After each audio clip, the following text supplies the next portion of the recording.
Esse é o podcast Mulheres Mais, Ciência Mais. Estamos na nossa segunda temporada e, como eu falei anteriormente, nessa temporada nós temos grandes novidades, porque nós teremos também como convidadas especiais estudantes do ensino fundamental e médio da rede pública do estado da Bahia, que vão estar aqui falando para a gente, contando um pouco sobre a imersão delas na área das ciências, nos projetos, o que mobiliza elas. E hoje nós estaremos falando diretamente de Itabuna. Temos uma convidada muito especial que vai estar aqui com a gente, que é a Esther Santos Valença.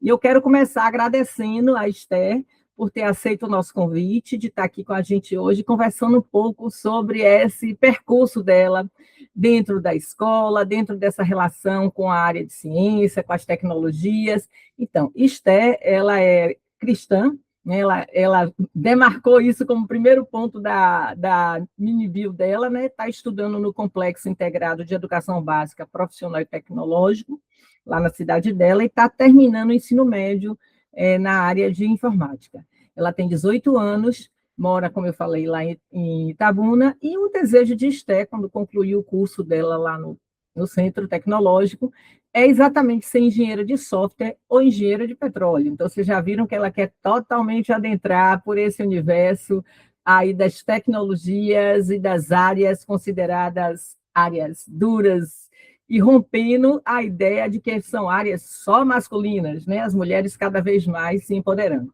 Então, Esther, muito obrigado por ter aceito o nosso convite de estar aqui. Seja muito bem-vinda. Você vai ser a nossa primeira estudante a abrir essa temporada, né? Porque viram outras, mas você é a primeira das nossas entrevistadas. E aí eu queria começar, depois de agradecer, né? Que eu já agradeci, pedindo para você falar um pouquinho, né? Sobre o que não vier na sua cabeça, né? Assim, por que você gosta de ciência? Em que momento da sua vida a área de ensino de ciência, as ciências apareceram? Eu que agradeço por estar aqui, né? Eu agradeço muito o convite. E, assim, tudo começou, eu já estou no terceiro ano, né, do curso técnico em informática, e começou lá no primeiro ano. Quando vem essa palavra assim, ciência, na minha mente vem logo descoberta, curiosidade. Então, começou lá no meu primeiro ano, um dos primeiros dias, assim, né, de sala de aula. E quando veio o professor Antônio convidar a gente para o grupo de robótica da escola, e aquilo dali me gerou uma curiosidade, por que não algo novo? Tentar algo que é fora de mim. Eu sempre tive o interesse de ajudar as pessoas, desde muito pequenininha. Eu sempre fui muito prestativa em ajudar a sociedade, crianças, idosos. E eu falei assim, por que não? Esse desejo nasceu realmente do meu coração. Então, foi algo muito inovador, assim.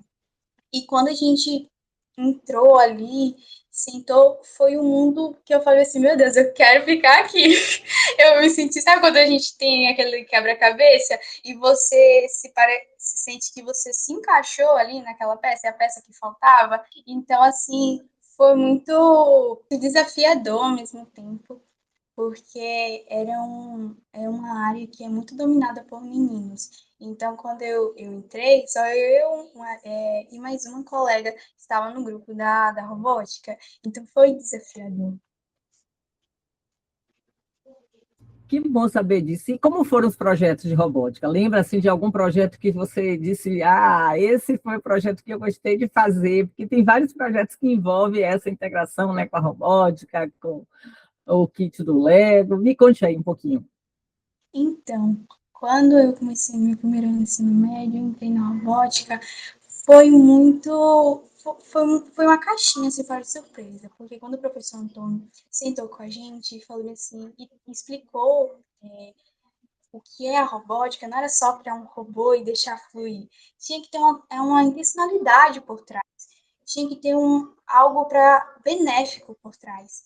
Então foi a partir dessa fala, a partir dessa conversa, que a gente começou a criar projetos para ajudar a sociedade. Né? Nem à toa que a robótica lá da escola ela tem esse foco de ajudar causas que acontecem na sociedade, na educação, na área da saúde, Então, assim, a partir disso, a gente criou um projeto chamado Clock Dalton, que é para as pessoas com daltonismo. Ah, que interessante. Isso. Então, assim, naquele ano ali, a gente construiu esse projeto, desenvolveu ele e a gente foi para a MNR, a maior mostra nacional da robótica brasileira, em Goiânia. Pensei, meu Deus, aquilo dali me motivou de um jeito, eu falei assim, meu Deus. Então, assim, foi um pulo de felicidade, foi algo muito inovador para mim. No primeiro ano do ensino médio, gerou aquela curiosidade, então a gente foi atrás de pesquisar, foi atrás. E isso, o que é que a gente tirou, né? De onde veio esse projeto? E lá na escola mesmo, a gente viu que durante o intervalo, alguns alunos brincavam de aquele joguinho, e a gente viu que tinha colegas que tinham daltonismo. E a gente presenciou, né? A dificuldade que é na hora do jogo, e a gente foi correr atrás. Falei assim, e se a gente criasse um relógio que, através de um botão, as pessoas possam ler aquela cor, que elas não conseguem detectar? Por exemplo, o azul, né? Se a pessoa for mais para o lado do azul do daltonismo, por que não? E aí, a gente, através dessa pergunta, a gente criou esse projeto inovador. E nesse ano a gente foi para a MNE e fez muito sucesso mesmo. E foi algo que alavancou, assim, sabe, minha carreira, assim, no ensino médio. Né? Na época eu fiquei conhecida assim, menina do relógio. E deixa eu te perguntar, e vocês, nesse processo de desenvolvimento que vocês emergiram para pesquisar, para levantar dados e desenvolver, vocês chegaram a testar com alguém assim que tinha o diagnóstico de autismo? E como foi essa parte aí de testar? Isso é que é legal na ciência, né? A gente também interagir com o possível usuário, com aquele que vai se beneficiar da tecnologia. Me conte aí. Então, nós do grupo da robótica, a gente teve que testar antes de viajar. Claro que tem seus perrengues, mas a gente teve essa curiosidade de ver como as pessoas se adaptavam a ele. É claro que ele não estava nesse ponto visual aqui, de hoje em dia, ele está maior e tal, mas a gente está em adaptação. Então, mas a gente conseguiu testar sim. Então, a gente levava para algumas pessoas, a gente perguntava se eles se disponibilizavam, inclusive um membro da robótica também. E aí, a gente foi até atrás de alguns professores que a gente descobriu nesse meio de pesquisa que também tinha dificuldades e falou assim: nossa, se isso existisse na época minha de escola, ia me ajudar muito. Porque, para quem não sabe, tem gente no Enem também que tem dificuldade, porque tem que marcar lá a cor do caderno, crianças também, né, do ensino fundamental também. Então, isso se torna uma dificuldade. E aí a gente testou. E muitas pessoas, inclusive a escola, assim, abraçou o projeto de uma forma muito clara, os colegas, os professores, coordenadores, de que aquilo dali era inovador, realmente aquilo dali era para ajudar a sociedade. Então, no final, a gente teve, depois de Goiânia, a gente fez uma feira de negócio, todo mundo tem lá na escola, e o grupo de robótica foi, tipo assim, o destaque. O destaque, no final, bateram palma pra gente e tudo. E foi uma experiência inesquecível, assim, para mim. Eu nunca vou esquecer desse ano marcante para mim, que foi o meu primeiro ano.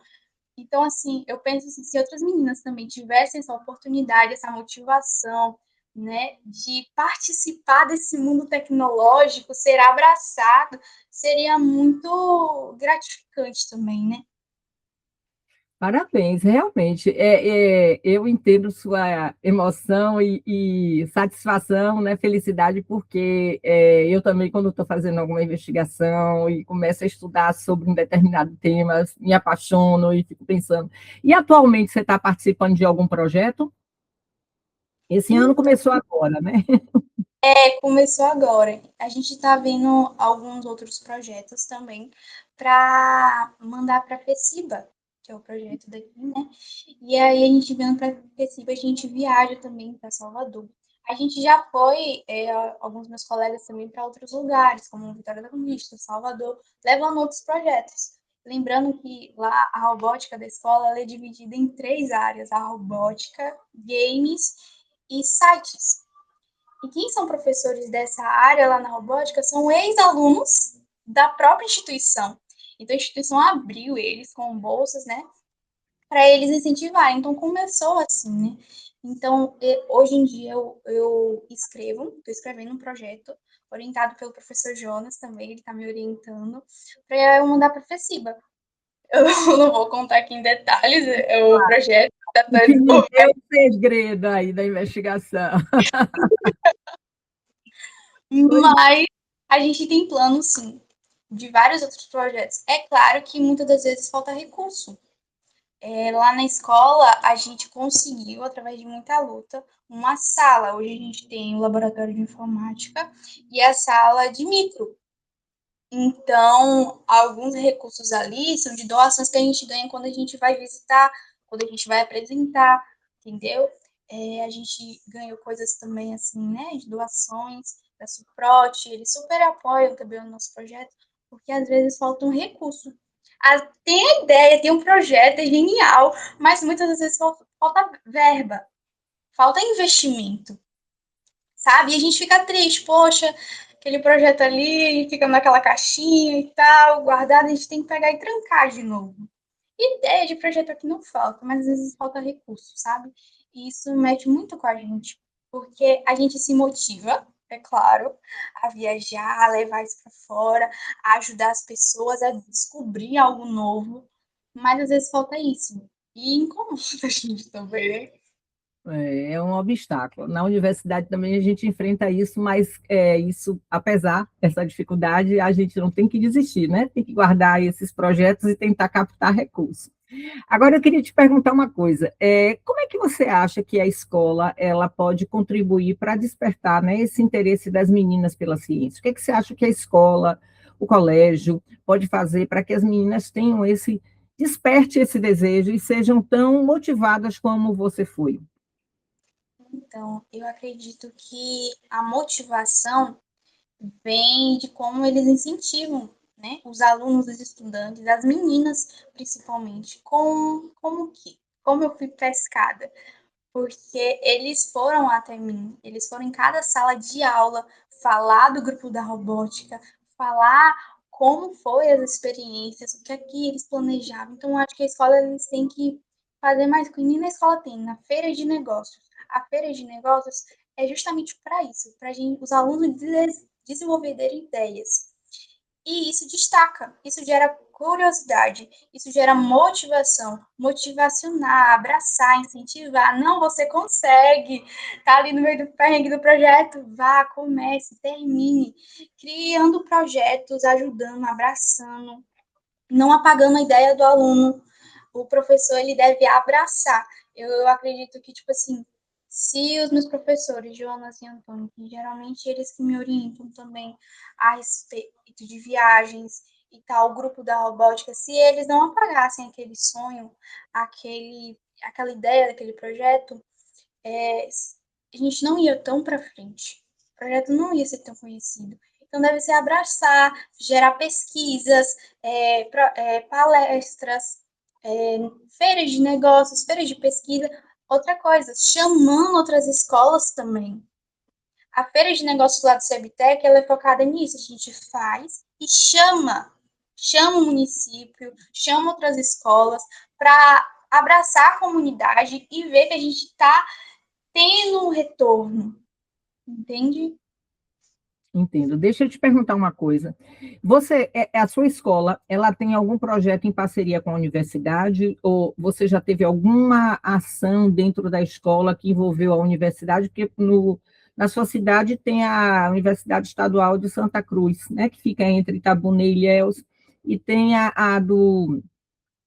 a universidade tem uma federal que fica também do sul da Bahia, né? Então você já teve na escola, já teve a universidade já foi na sua escola, já teve alguma relação da escola com vocês e a universidade? Me fale aí um pouquinho. Ainda não, ainda não, porque a gente não vê essa ligação ainda que é necessária, né? Porque a gente vai sair da escola para entrar na universidade. Tem a forma no final do ano, que geralmente eles levam o terceiro ano, para conhecer a universidade, a UESC, ou até mesmo a federal, né? Mas, tipo assim, em relação a projetos, a gerar pesquisa, dados, estatísticas, não tem. Não temos ainda, né? Ainda. E você acha que essa parceria com a universidade seria importante? Por quê? Por que você acha que seria importante se a universidade estabelecesse essa relação com vocês? Eu acho que a gente focaria mais. A gente abriria o olho, sabe? A gente expandiria assim, o horizonte. A gente não ficaria centrado só ali na escola, mas a gente ia muito longe, sabe? Isso ia motivar, tipo assim, não ter um limite exato. A gente poderia avançar aquela parede. Então, eu acredito que essa parceria ajudaria não só os estudantes, mas o Estado, o governo, né, a promover mais pesquisas, resultados também, coisas inovadoras que iriam vir à frente desse projeto. Você sabia, Esther, que tem um edital da FAPESB, né, que é a Fundação do Estado da Bahia, que é exatamente para incentivar a pesquisa e financiamento dentro da escola. O valor não é muito, mas eles criam a possibilidade de vocês conseguirem captar recursos para desenvolverem alguns projetos. Então, quando tiver agora, eu vou passar para Jonas e para vocês ficarem conectados aí com essa possibilidade. Agora me diz uma coisa, para além dessa atividade de pesquisa que ele seduziu tanto, tem alguma outra atividade na escola que faz você sentir curiosa e motivada a investigar e aprender?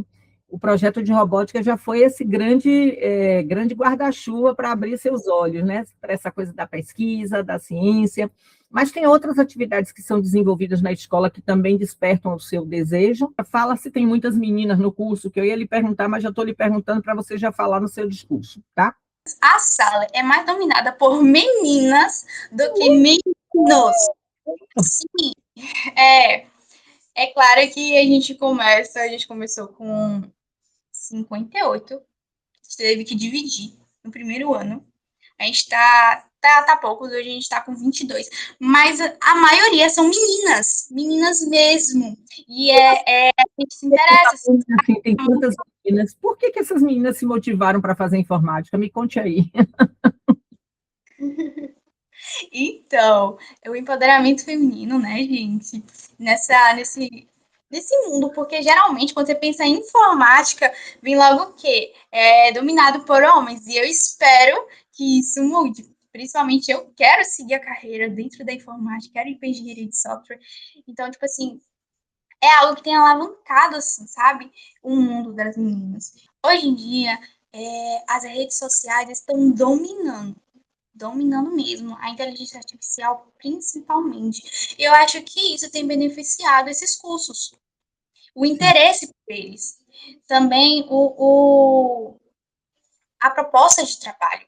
A proposta de trabalho do curso de informática é muito bom. Hoje em dia a gente tem um certificado, que a gente vai sair do certificado de ensino médio e também o certificado técnico de informática. Então, isso ajuda muito a gente também no currículo. E as meninas pensam também, eu me coloco nesse lugar, tem a parte de estar tomando, né, o mundo, a tecnologia, a IA, e é o que vai vir à frente, né, nesse novo mundo, porque ela realmente está dominando o controle.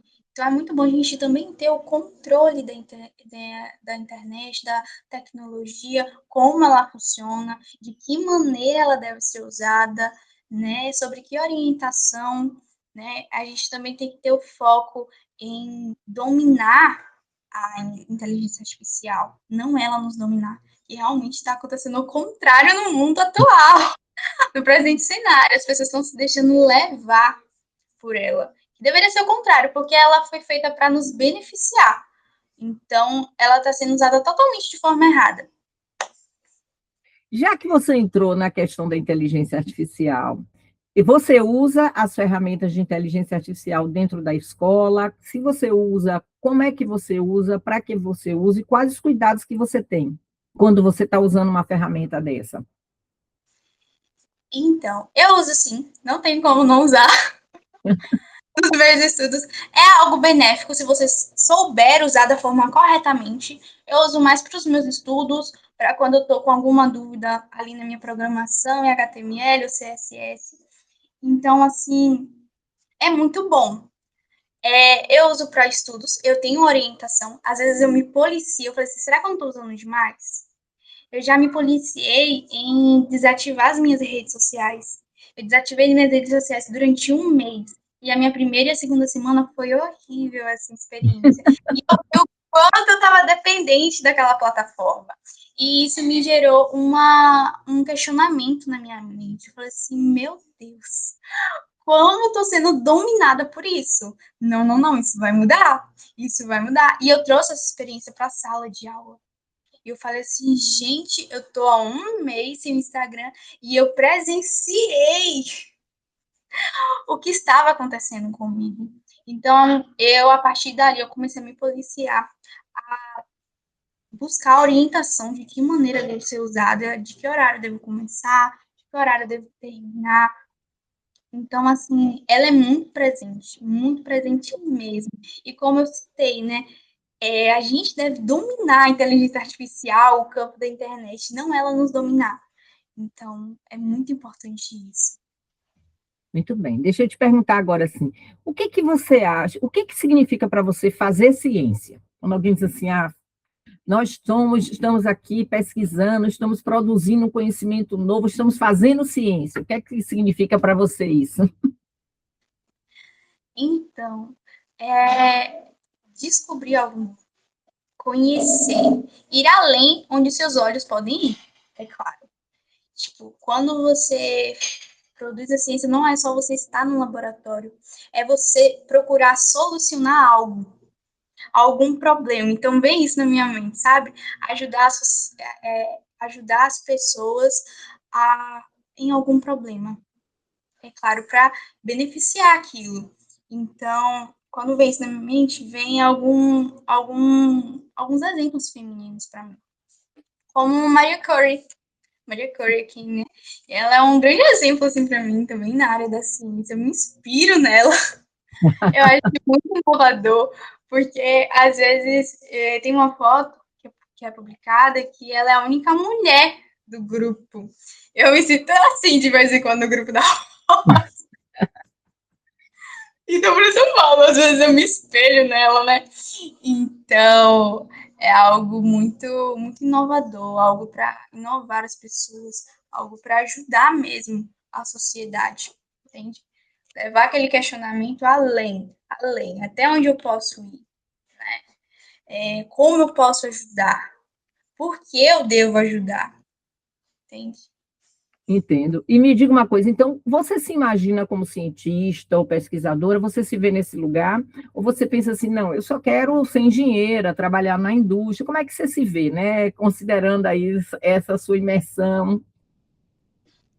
Então, eu me vejo sim, é claro, como pesquisadora, porque como eu comecei falando, eu sempre tive essa perspectiva de ajudar as pessoas, independente.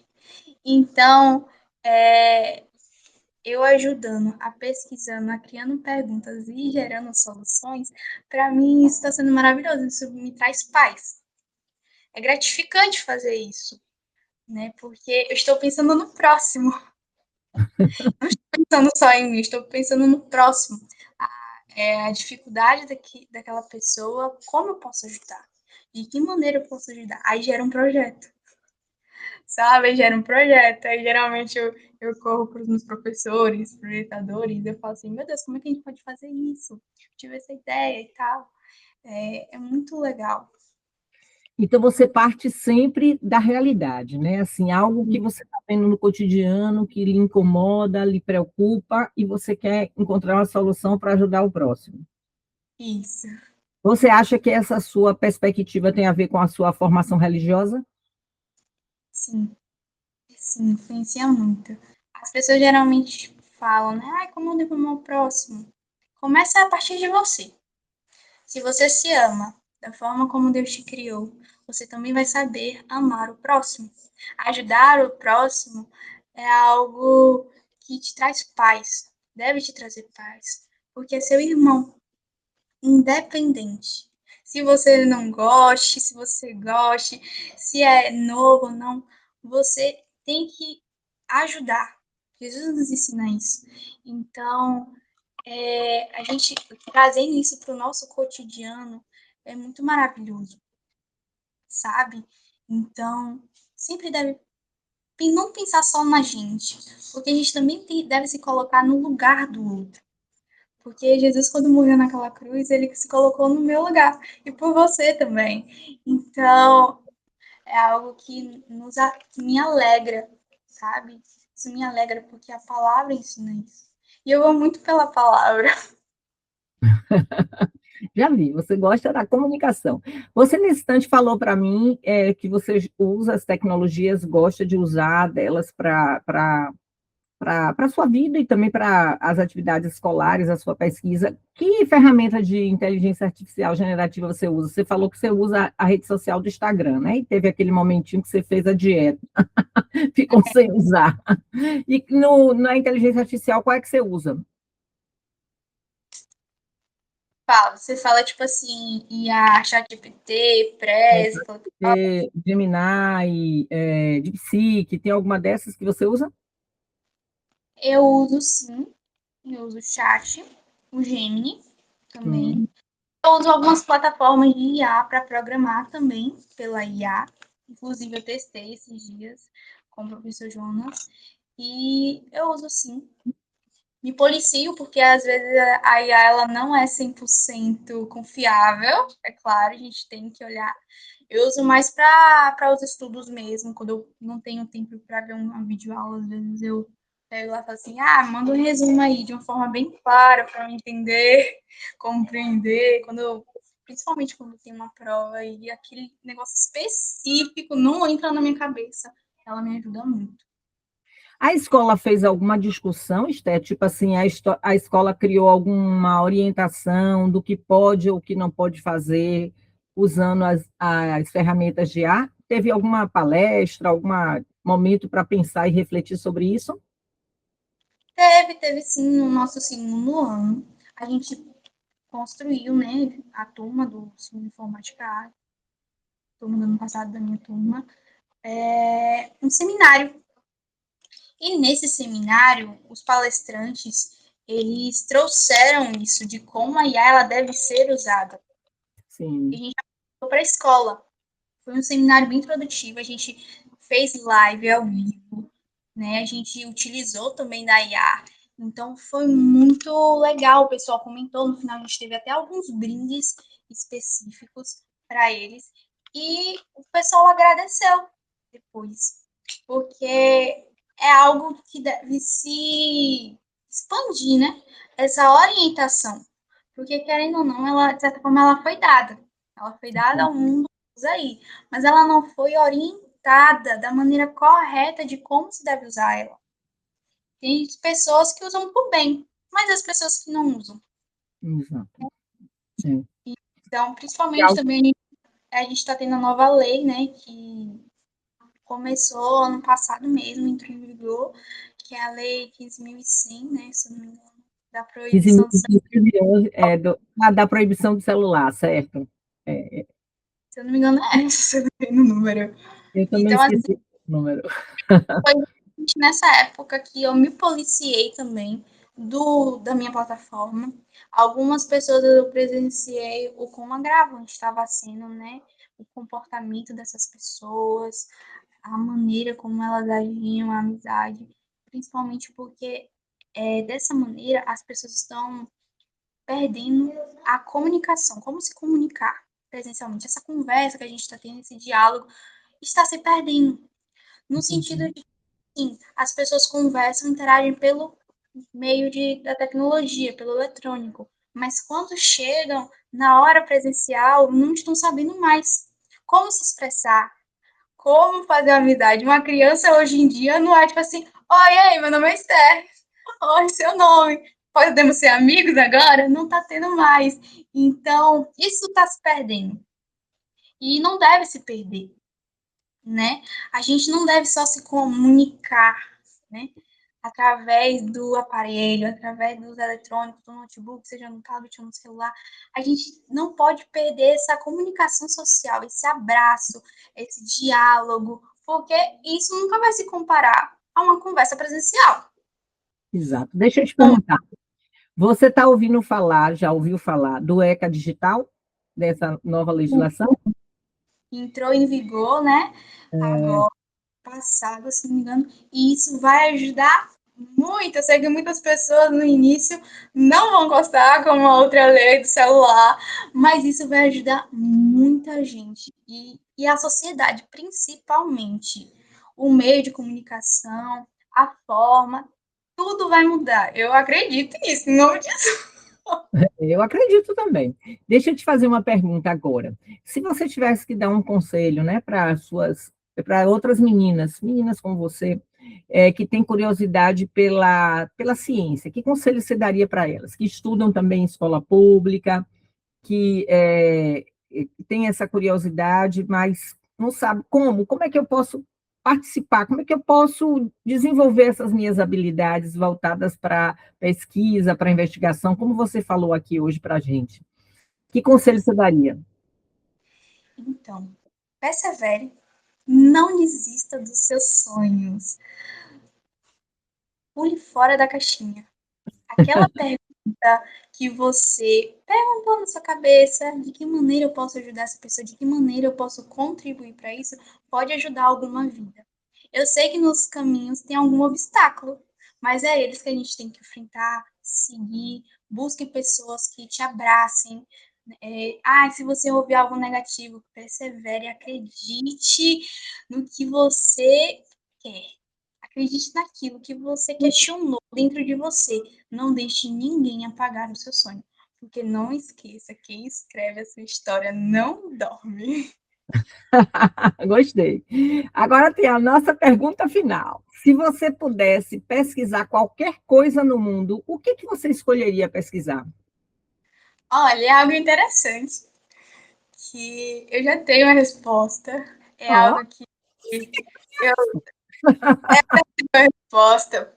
Eu me lembro quando eu estava na praia com meu avô. E aí estava caminhando na praia. Eu acho que eu tinha uns 6 anos. E aí ele falava assim, Sté, você sabia, naquela época, que só conhecem 5% do oceano? Aí eu falava, pô, como assim? Aí meu avô explicava que a gente tem mais água do que terra, e mesmo assim, só 5% do oceano é descoberto. Eu tenho essa coragem, eu tenho esse desejo de conhecer os outros 95%. Então, eu acredito que esses 95% que eu queria pesquisar. Eu queria que os animais ainda não foram descobertos, o que ainda do oceano ainda não chegou de informação para a gente, o que a gente ainda não sabe. É muito interessante isso para mim. um grande desafio, viu? Um desafio para a vida. E eu desejo que você consiga realizar esse desejo.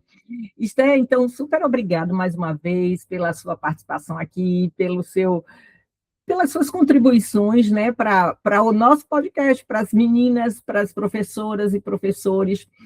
Foi super importante ouvir você e ver o quanto você é motivada, né, e quanto você tem uma preocupação com o outro e essa coisa da empatia, né? Todo o seu discurso fala disso, né? Da empatia, da colaboração, de estar atenta ao outro. E uma coisa que eu acho muito legal é essa sua preocupação de que o conhecimento produzido, um conhecimento novo, ele deve beneficiar alguém, a uma comunidade. É isso aí, né? O conhecimento, a produção científica, ela tem esse objetivo, né? A gente vai investigar algo que parte do cotidiano, um problema, e a partir desse problema a gente vai poder contribuir para uma determinada comunidade, né? Dar o retorno para a sociedade. E isso está muito forte na sua fala, né? Então eu fico feliz de ver você tão jovem já ter essa clareza, né? De que o processo investigativo não é um processo só seu, é um processo em benefício do outro, né? De uma comunidade. Parabéns por essa compreensão tão jovem, já conseguir compreender esse processo nessa sua, digamos, singularidade. Então, muito obrigada e estou muito feliz de que seja você que esteja abrindo esses episódios com as estudantes da rede pública. Então, em breve, nós vamos poder ouvir e ver várias vezes a Esté falando e compartilhar. Então, esse podcast, ele é vinculado, né, ao projeto Educiência, que é coordenado pelo professor Luiz Augusto Vasconcelos, que é diretor do IAC, e por mim, Alves, que também trabalho no IAC. E ele tem exatamente esse objetivo, né, de criar um espaço para professores, para professoras, para estudantes, né, poderem socializar e compartilhar as suas caminhadas, andanças na área das ciências. E, claro, que a partir da escuta dessas meninas, dessas mulheres, motivar outras meninas, outras mulheres a persistirem, como o Esther colocou, né, serem persistentes no seu sonho, no seu desejo de estar em todos os lugares, especialmente na área das ciências, que também é o nosso lugar. Esse episódio será distribuído em breve, vocês vão poder assistir no Spotify, vocês vão poder também ver no canal do YouTube do Educiência, do Comunidades Virtuais, e as dosezinhas no Instagram. Então, aguardo vocês, assistam o nosso episódio com a Esté, compartilhem com os amigos, comentem, e sejam bem-vindos de novo a essa segunda temporada.